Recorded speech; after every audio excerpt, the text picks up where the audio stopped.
One President Kennedy articulated in 1963 that we all inhabit this small planet, we all breathe the same air, we all cherish our children's future, and we're all mortal.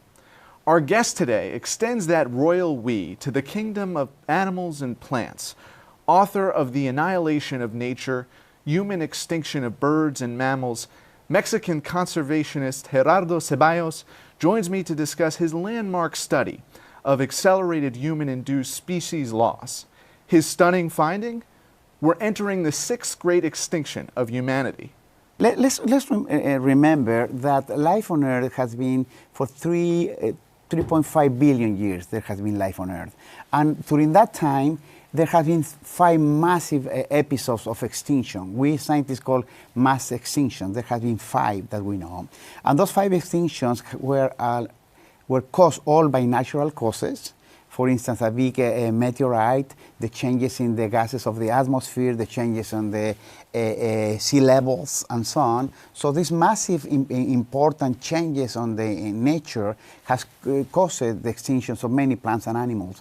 And the second characteristics of those mass extinctions that were relatively rapid in the geological time, taking a few thousand or hundreds, even millions of years to happen. And finally, they impact many groups of animals and plants. In this particular case, we say that we're entering the sixth extinction because basically this has the same characteristics. It's affecting many plants, many animals, especially many animals. It's happening really fast, and it's caused, in this particular, by humans, by our activities.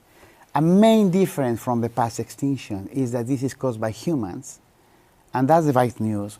That's the bad news. But also, this could be the good news, because if we are causing them, we also can stop it, revert the problem.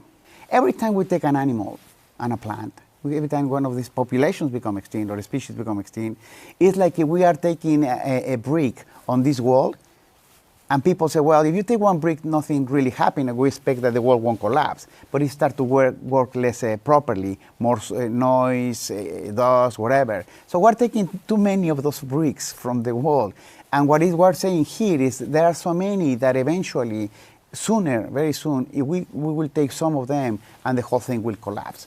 In other words, what we're saying there is that our study, what it shows, that in the last 100 years, the species of vertebrates, mammals, birds, amphibians, and reptiles that were lost because of human activities that become extinct, if you use the data that we know what happened in the last 2 million years, and we call the background extinction, with species that become extinct during normal times, those species that were lost in 100 years would have taken between 1,000 to 10,000 years to be lost during normal times. Most of the people, most of the scientists who really are being very careful but are based these predictions on the best data available, most of us think that there is no more than 2-3 decades in order to avoid a big, massive collapse of civilization. The elephants, if we don't do something really fast, we may not have wild elephant in the year 2025. Just imagine. And tell us why that's important beyond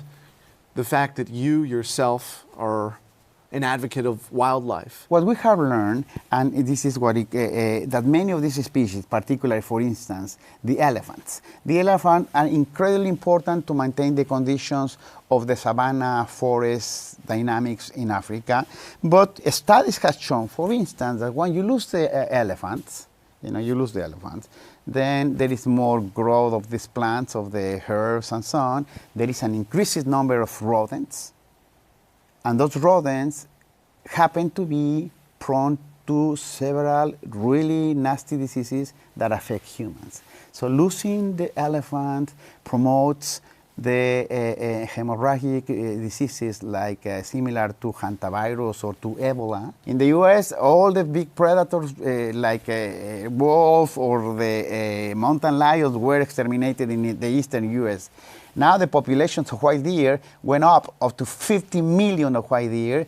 The white deer are prone to the ticks who transmit Lyme disease. And Lyme disease is now a really serious health problem in the US. Paradoxically, their survival depends on us, but our survival depends on their survival.